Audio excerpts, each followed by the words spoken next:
with the merry men, and fucking you could have fled the feudal system. But almost unanimously, all those people's livelihoods were impugned because of it. They were killed, they were murdered, they were outlaws, etc. So you can always opt out of the system at a serious disadvantage to yourself. Now let me make one final point, and then you can say something. Most for-profit prisons operate at 300% profit to their private counterpart. What does that mean? That a private institution that runs a similar kind of electronics business as the prison counterpart makes way less profit. What explains this? The fact that they have to pay their workers a certain type of wage that's guaranteed under wage conditions, when the people in prisons can work for like 15 cents a day. True. I mean, I agree with all that, actually, but I don't think that means there wasn't slaves in biblical times. There was of those. The slaves. There was. Wait. I sat there listening to Shay scream at me for a minute. Let me give 30 seconds. You can count it. I'll actually look at my clock there. I'm going to just say, the whole point is a person in prison does not have to work, which makes them not a slave at any kind of chattel slavery where people would be punished and whipped if they didn't work. And B, it is not the same as ancient Egypt, where, as Haiti pointed out, if you had a female concubine, she was having sex with you regardless of her desires or intent. You were going to have sex with her. That is slavery. That is not what's in the prison. Yeah, but what don't you understand? Slaves don't have to work. They never did have to work. If you didn't work as a slave, then you were either killed. Hold on, listen to what I'm saying to you. You don't understand what's being said. Shut up, Shamos. So look, your mic is really quiet, guy, and you might not realize that, but you can't even be heard. Shamos, your mic is really loud. You're so incredibly loud. I have my volume turned down to zero. You can talk so much as you want. Just shut seriously, up and let other people talk. Fucking screaming into your microphone. You're an adult human. Oh my god, a bunch of low energy people are mad because I raised my voice. Just deal with the facts on the table. Let's try that. Let's try that for a change. It's not just you yelling at your I raised my voice and I talk a little fast. Deal with what I said. Let other people talk. Thank you. I'll be glad you stay off the fucking meta. What the fuck is wrong with this guy? If you read the fucking Constitution, it defines a prisoner as a slave in the goddamn Constitution of America. Okay, so they are slaves technically by definition. No, they're not. So They're not the does that make biblical slavery go away? No, there was no biblical slavery because they weren't forced. Because of American prisoners, or no. If you actually study the history of what was going on in ancient Israel, these people were not forced to work for their masters. It was all voluntary. So the beating at any time. So the beating was just like they just took the beating that they would get occasionally just for fun. It was like, oh, you're right, I shouldn't have spilled your tea. You can be. If you misbehave at work, your work will discipline you. What's not beat me with a stick? Well, yeah, times change. We have a different culture, but it's still the same. So if you're working for someone and you misbehave, they'll discipline you. The same thing happened. No, they don't beat. Israel. So why wasn't that the word? Why did it ever say dock their pay in the terms? Why wasn't that the case? If they misbehave, dock their pay.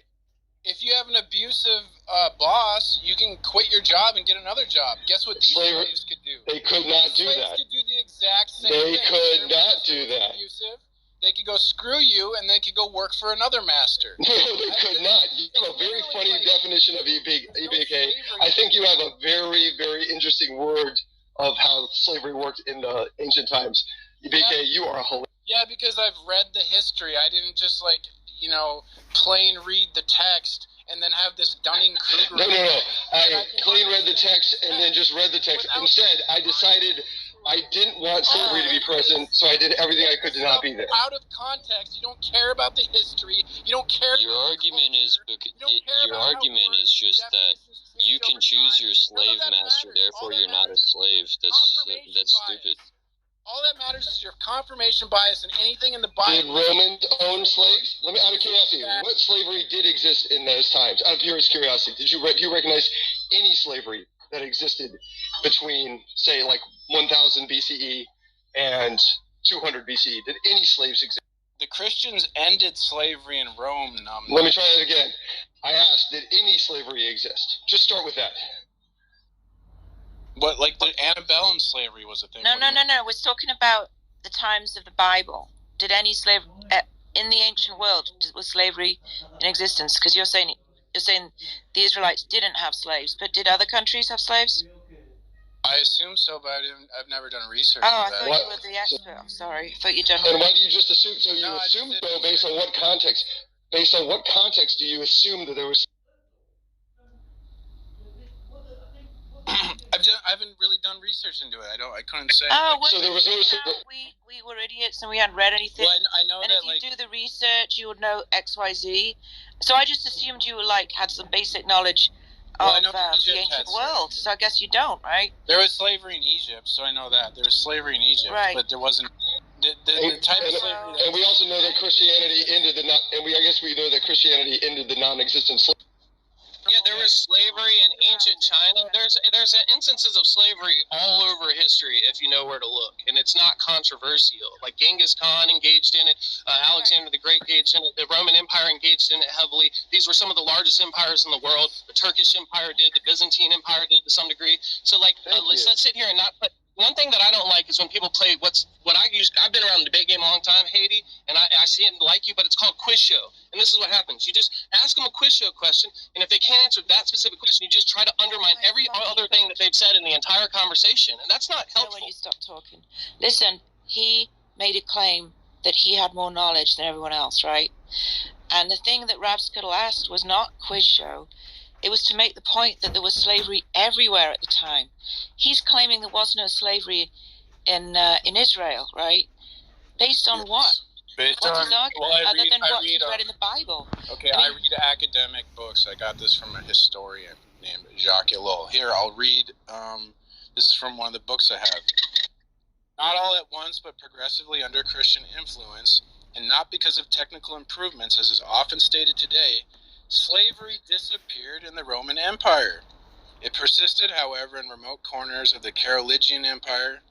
We may note, meanwhile, two currents, the one from the north, the Slavs, and the other from the Mediterranean.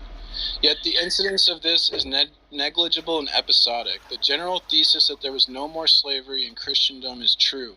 Thus, the proclamation that everyone in the Kingdom of France is free was correct, and was even allowed that the moment slaves arrived in France, the mere fact of setting foot in French soil made them free. This is wholly keeping within Christian thinking. Sorry, what is that an answer to any claim we made or any debate question? Well, this is where I got the information. I got The information about what? We were talking about slavery in Yeah. ancient Israel. Yes, Right. and I read Like another in the one of his time, books. specifically He said in the that- time of Abraham, and you're talking about what happened in the Christian world. Yeah.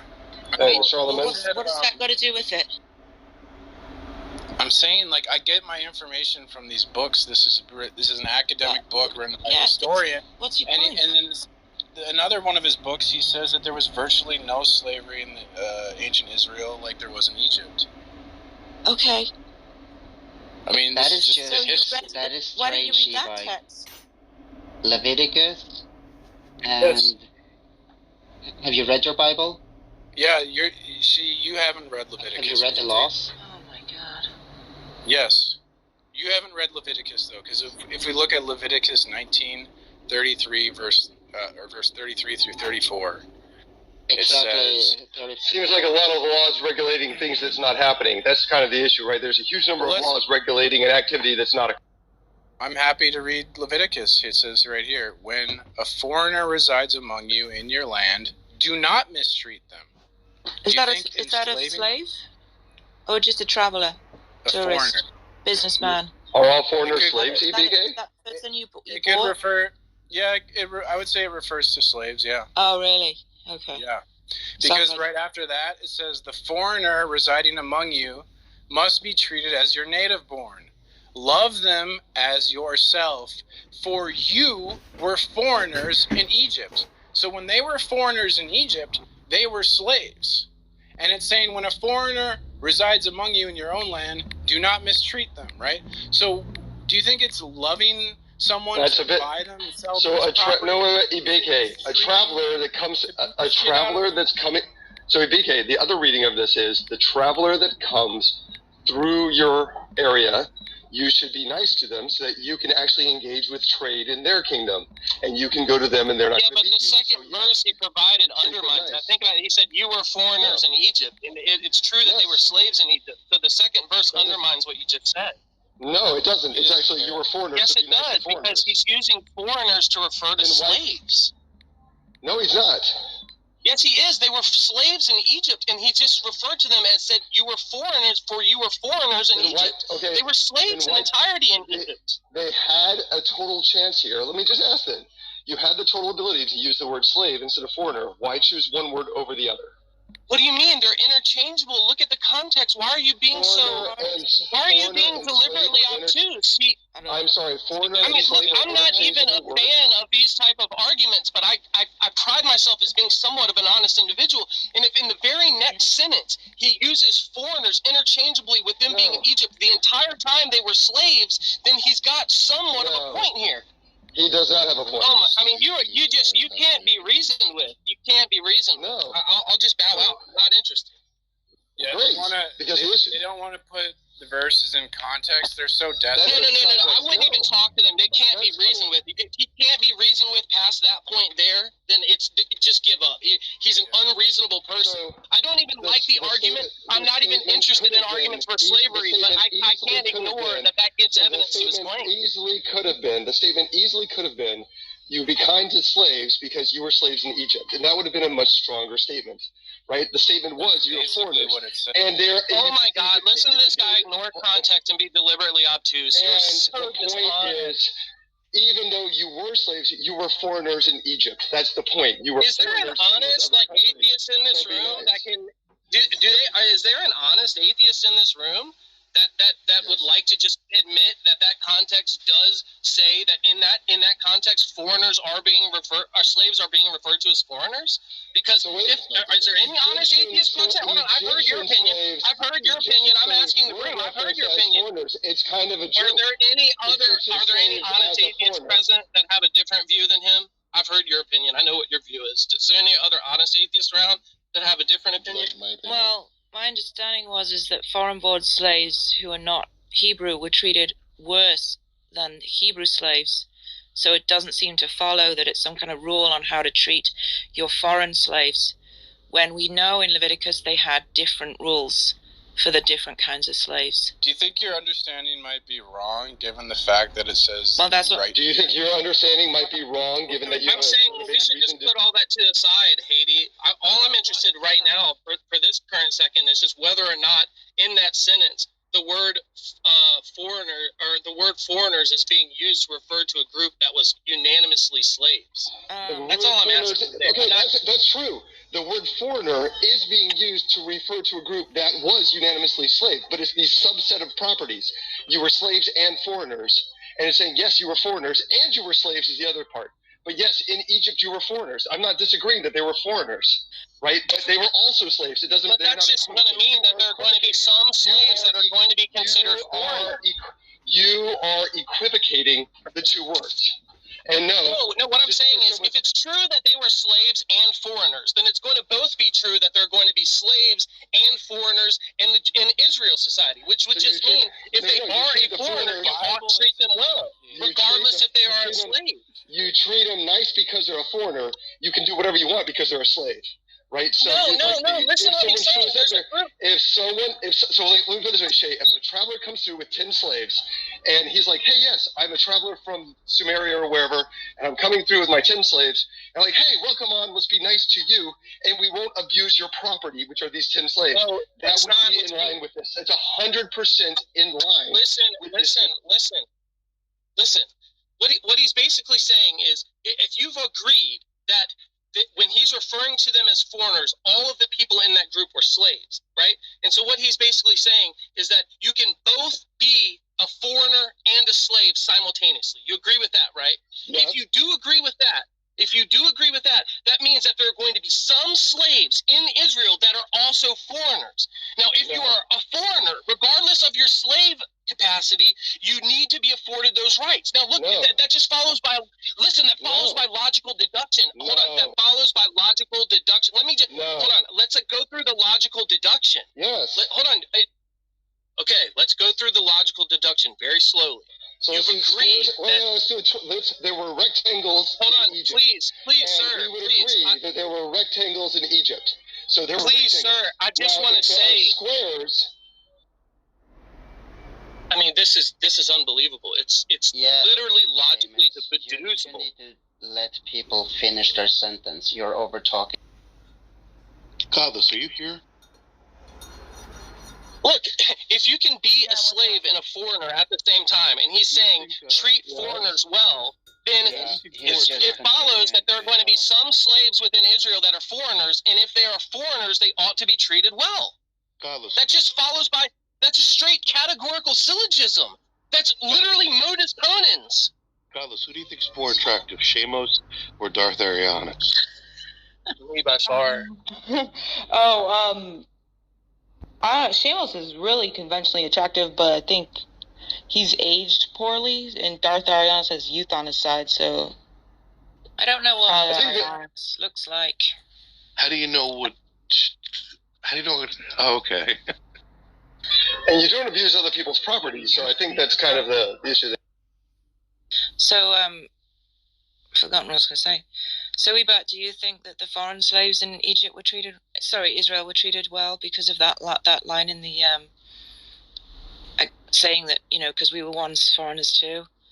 Do you think that means there was kind of a rule to treat the slaves well? I don't even think you should call them slaves because it was voluntary. When you say they're slaves, they're like forced to do things against their will, which never fucking happened. Okay, so, temporary called out group. I think it was voluntary.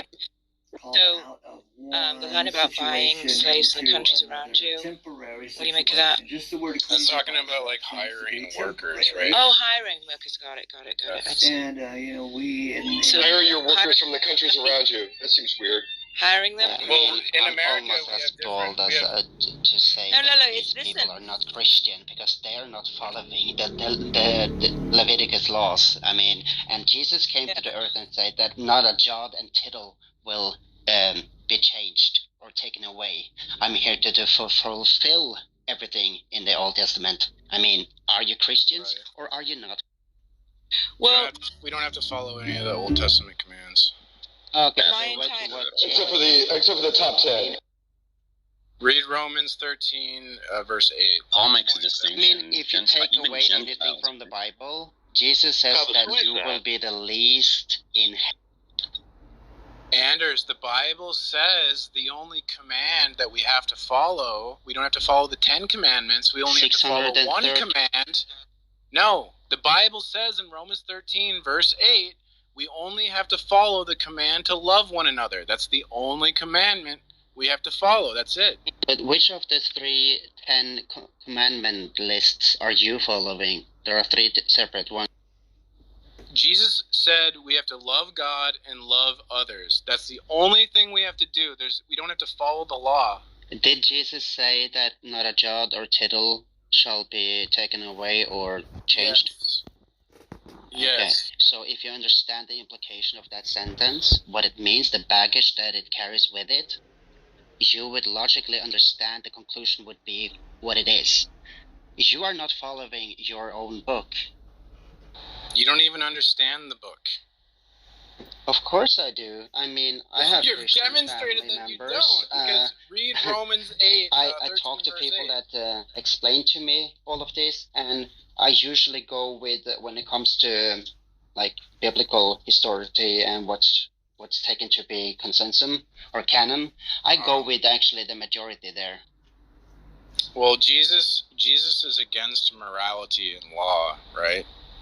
He replaces law with love. Love takes the place of law. We are not commanded to follow law. We are commanded to love. Please point to one place, one single ink spot in the Bible that represents.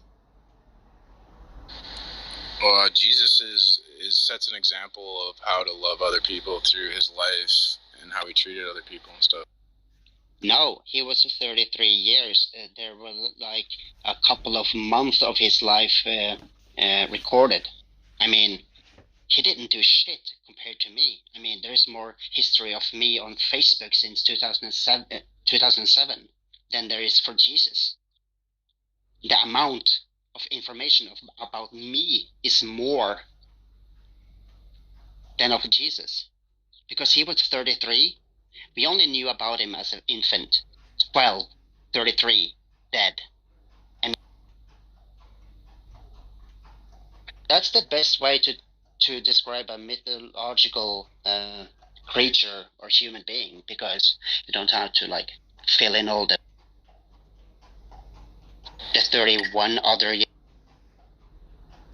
You know, there's other myths than just, you know, like the whole like practice of ascribing miracles to like heroic figures. That's not like a Christian thing. That's like every culture does that. Like the Native Americans had myths about like chiefs who had magic horses and that could like ride forever, you know, whatever.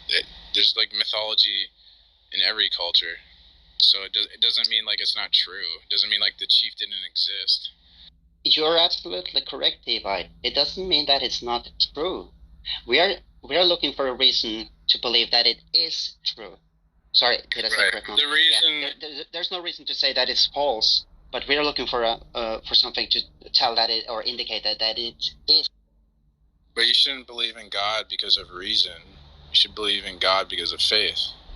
But faith is not a virtue. Faith is gullibility. Faith is the excuse people give when they don't have a good reason. I don't think reason is a virtue. I think reason leads to slavery, and it sucks. Hey, can I ask a question real quick? Who was the guy that was disagreeing with me about that verse in Leviticus there? What was his name? That was Rapscuttle. Oh, okay. These people just assume that reason and logic are good, and they have never even considered what is the entailment of logic? Where is it leading us to? It's leading us to a worldwide totalitarian dictatorship where no one has any freedom and we're all helplessly enslaved. And cell phones. Wow. Yeah. And reason and Clubhouse. To totalitarian, like probably communism. This guy thinks. Right? Yeah, yeah, the Catholic Church for 1,500 years was a virtue of just freedom and unique expression, right? I mean, that was really the Catholic Church's calling card was how awesome they were for letting people give free expression. Slavery is faith of the Muslims leads us to tyranny of religion. So it would burn you at the faith isn't any more virtuous or vicious than reason and logic. Sorry. The Church is a big fan of slavery. Faith is equivalent to a coin toss. Why is reason totalitarianism? Seems like because a totalitarian system is the most logical, the most efficient, the most effective. Is it? To an authoritarian. Another question for you, E-Bike. What? Can you demonstrate to me that faith is more reliable than a... Okay, well, I feel like there's a difference between faith and belief, right? I feel like when we believe something, it creates a bias because we want it to be true. And faith is this attitude where you accept reality regardless of your bias. Okay. So I think it's a superior way to attain truth because it has less bias. It's not. It's completely Can we agree? Faith is nothing more than I heard your description or definition. I mean, but would you agree that a belief is a label we put on a brain state? Sure, I guess. I don't know. I don't really know what a brain state. I don't know what the hell. Brain state is basically the pattern that would represent your thoughts and your abstract pictures in your physical representation of your mental thought. Yes, thank you. Okay, I guess I don't believe in those.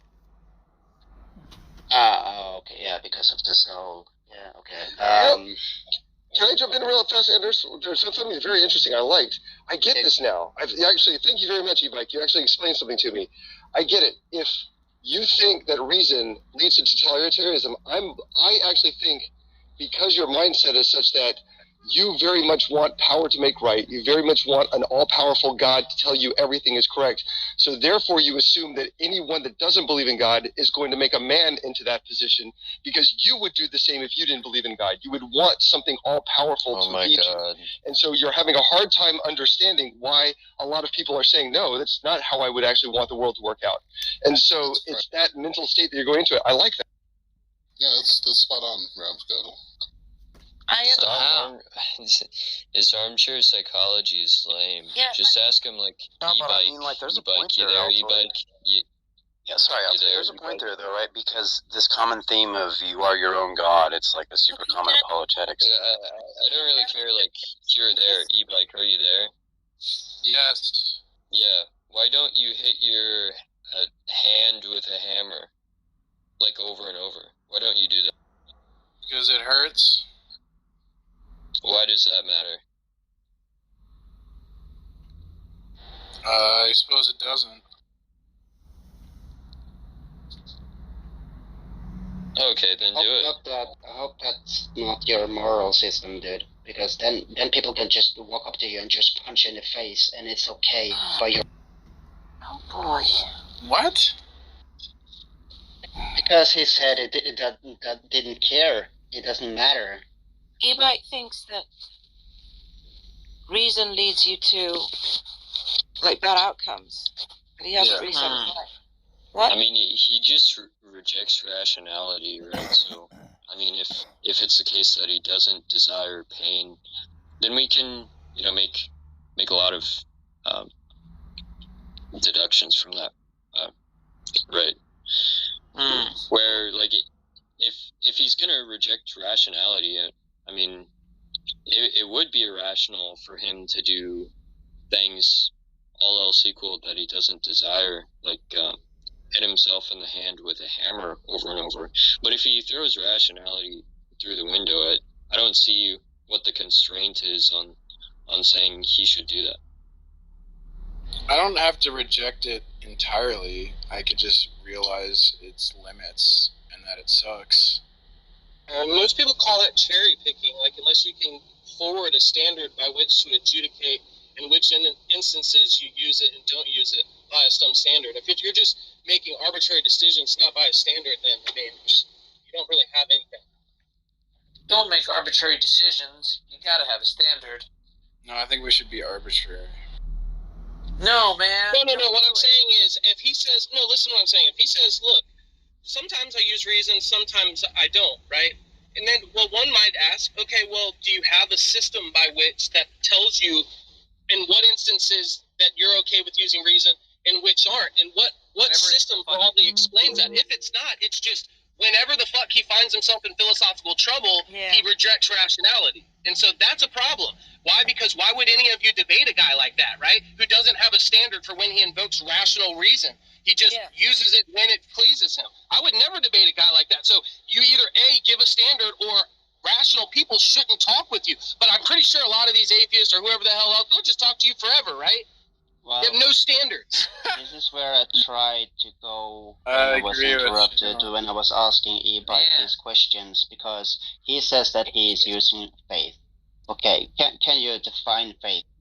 Wait a minute. Bro, I just daggered him. I just spiked him in the stake. I put the stake in his heart. He's Dracula. He's done. He's done. And you're back. You're nasally regurgitating questions back to him. Dude, what are you doing?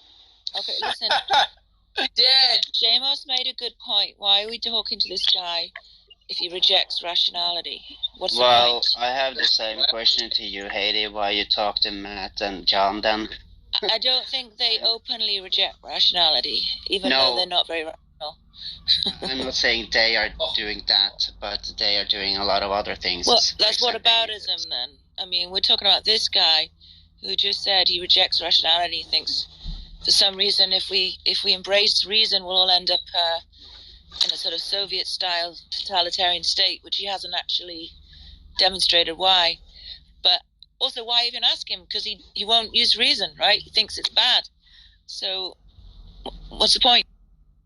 That's understandable. I would just like to... No. He thinks reason is good when it suits him, Heidi. And he actually thinks it's bad when it doesn't suit him, and that's the most dangerous kind of person. So inappropriate behavior from an adult human being. Stop it, Seamus. Bro, your mic is extremely quiet and your monotone. It's sorry what? I have a little bit of latency. I'm not trying to disrespect you. Go ahead and speak, man. I think Shamos has a point here. I mean, I think he has a point too. Like, what is your definition of faith? What does it mean? I don't know why. And then I'm done. Why? Dude, you're so why would you wasteful ask of the room's time. You're being disrespectful. Who is this guy? You're being really disrespectful to the whole room. We've already identified this guy's dishonest. He's just going to invoke rationality and push it away whenever it suits him. And then you're gonna sit here and take 9 people through a joyride with an irrational guy and try to get to the bottom of something. You are disrespectful, sir. Stop disrespecting everyone in this room. Remember, Seamus, you were e-bike yesterday. You were the guy. Dude, you are so disrespectful. And You're so yelling into disrespectful. your mic. Well, bro, but I yell into my mic because I got reason to. I got charisma. I'm not low energy like you, and I'm trying to help you guys. I'm helping you not to disrespect these people and lose social credibility with them. Stop engaging this guy. Okay, so let's stop engaging you as well, because you're on the same level. Yeah, but the criterion doesn't apply to me. I'm not rejecting rationality. You can have a rational discourse with me, and I hold rationality as the utmost importance in all cases at all times. So we have a middle ground, and I'm not selectively cherry picking when I use something to my own advantage as it serves me. So I do not fall into that crowd, idiot. No, you fall into the screaming and yelling crybaby. Yeah, and people like you are going to lose a lot of intelligence, value, and knowledge because you're going to reject everything somebody says because he talks a little fast and a little bit loud, and you're going to miss all the substance of what he says, and you're never going to grow as a person. I feel sorry for you, dude. Ran into like a million of you. I ran into a million of you in my 10-year tenure on the fucking debate circuit. You fall away like leaves in the fall, sir. Seamus, Kierkegaard said that Christian doctrine asks people to believe certain things that are offensive to reason, like the eternal God becoming a finite human being in Jesus. And he said that you shouldn't believe in God by virtue of reason, but by virtue of the absurd. I don't believe in God. Look, I'm a Christian. Guess what? I don't believe in God by reason. I never reasoned to God. I never fucking sat down, read a little deductive argument or some evidential argument and converted to Christianity. I didn't do it.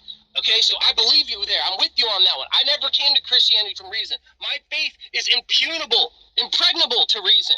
Okay, but I don't sign off on the shit that you just said earlier where, I use reason when I want to, when I don't want to, and blah, blah, blah, blah, blah. All you can do is just be an honest person like me. If anyone asks me, hey, Seamus, is your faith grounded in rationality? No, sir. And I can explain to them what brought me to faith, and I can explain to them why it's an irrational event, and I'm perfectly honest in admitting that, and it doesn't cause me to reject rationality in the middle of a discourse as it suits me. That bothers me about you. I don't know if I outright rejected it. I was mainly pointing out its faults and its limitations and where it's leading us is not in a good place. Dude, you use it sometimes and then you reject it in other times, right? And so all I was asking you is, in order for you to not be cherry picking, that is just invoking it and disinvoking it when it suits your needs and interests, give me a standard by which we can adjudicate, and I can say, okay, this is a standard. He's going to maintain the standard. And by this standard, I can adjudicate the things that he's going to invoke rationality in and the things he won't. What is that standard? Otherwise, you're just cherry picking, and there's no sense talking to anyone that just is not able to be reasoned with. You're just going to invoke it whenever you want and spin it away whenever you want. So let's start there. Let's start right there. So if you don't understand the question is, what is your underlying standard for when you invoke rationality and when you don't? Go. So is that kind of like the demarcation problem? No, the demarcation problem is a problem in philosophy and science that has nothing to do with this. Well, no, I know, but it's kind of a little bit like that. Like, where do your intuitions, what you're going to say, which intuitions are right in certain situations? I don't know. I just got here. I think e-bike is afraid. I don't think he's thought about it too much. I think it's just something he likes to say. I haven't really thought about my standard. I mean, I would say, I always use rationality and reason. It's just not, the best epistemological tool to find the truth, I think. Because, I could say, I don't know, maybe my life sucks, I'm suffering, and there's no hope for improvement, right? So rationally, I should kill myself. But, I wouldn't think, I should actually kill myself. But, rationally or logically, maybe I should. Yeah, but I mean, rationally or logically... That doesn't follow. Yeah, dude. Let's suppose your life is meaningless. Let's suppose everything that you do doesn't really have, right, any, like, I don't know, reason to do so. That still will also mean that you don't really have a reason to kill yourself. No, also, not only that, but unless you understand what's behind the veil after death, how do you know it's just not fucking turtles all the way down? That you just go back and do another shitty life and you just get reconstituted? Like, how do you know? Like, you already have to have, for you to even make that decision, you already have to make foundational assumptions about what happens after death. Like, so you've already kind of like you basically are just arguing circularly at that point. You're already committed that fucking. If you were to end your life, that the suffering and the meaningless and all that stuff is just going to cease to exist and not just perpetuate. It doesn't seem like you have any good reason to think that unless you like know what happens after death or whatever. And it seemed like you were trying to give an analysis from an atheist point of view, which means you can't even appeal to God there. So if you were just an atheist and you know life is meaningless and it's all pain and suffering, maybe I should just kill myself. How the fuck do you know that it's not just going to happen again immediately afterwards? It's just irrational. You have no good reason to think that. It would just lead you into a path of not doing anything. I was trying to make the point that through like logic and rational thinking, you can come to absurd conclusions, and so it has faults. It sucks. Like the people who are really hyper into being rational and logical are some of the dumbest people. Say some of the stupidest things I've ever heard. No, but the point is, the example that you brought up, you said something like, well, everything is meaningless, therefore, like, I ought to kill myself. I mean, that's just contradictory, right? Like, you're saying, there is no value, there is nothing that I ought to do, therefore, like, I ought to kill... Sorry, it wasn't done. You're saying, like, there is nothing that I ought to do, therefore, I ought to kill myself. Like, that's just a contradiction. So that isn't rational. I never said that. I said, let's suppose I hate my life, I'm suffering, I see no hope of change, of it getting better, of improving. I could logically kill myself. Yeah, what's wrong with that? Please go ahead. Waste one life. I would say that's an absurd conclusion that you arrive to. So if you're at the end of life, like a cancer diagnosis or like end-stage renal disease, you're in pain every single day, you have no quality of life, you think euthanasia is absurd in every situation? Like, really? Yeah. Okay, that's fine. That's ridiculous. Like, you think if you're, like, 24/7, you're in constant, insufferable pain, then, like, it would be bad for you to kill yourself? Yes. Wait, why? Because I believe that life is good and death is bad. That's a criteria I have. Is this where he abandons rationalism and just says something God? Pretty much. Don't you have to be convinced that your pain will end after death, though? Like, in order for that to happen? You wouldn't do it unless you were convinced of that. I don't know, maybe you could just be hoping it will end. Well, I think there's a double-edged sword to that. Say that you say, like, well, maybe it'll just be the same amount of pain. But, like, if it was just the same amount of pain or not the amount of pain, it might be worth the gamble. But, which you don't realize it's a double-edged sword. It could be the third option, even more fucking pain, right? So now, if I present you with the gamble to say, look, either you're going to be in the same amount of pain or you will be in no pain, that's what's called a free roll. You're free rolling. That means you ought to take it. Any rational person would take that bet because you can't lose. You only stay the same. But then if I changed the bet and said, well, you either will have the same amount of pain, no pain, or an increased amount of pain. Now the gamble seems not so good. Great. So that's what you're for. What happens if somebody euthanizes you and you consent to it? What happens then? I'm not sure what you're asking me.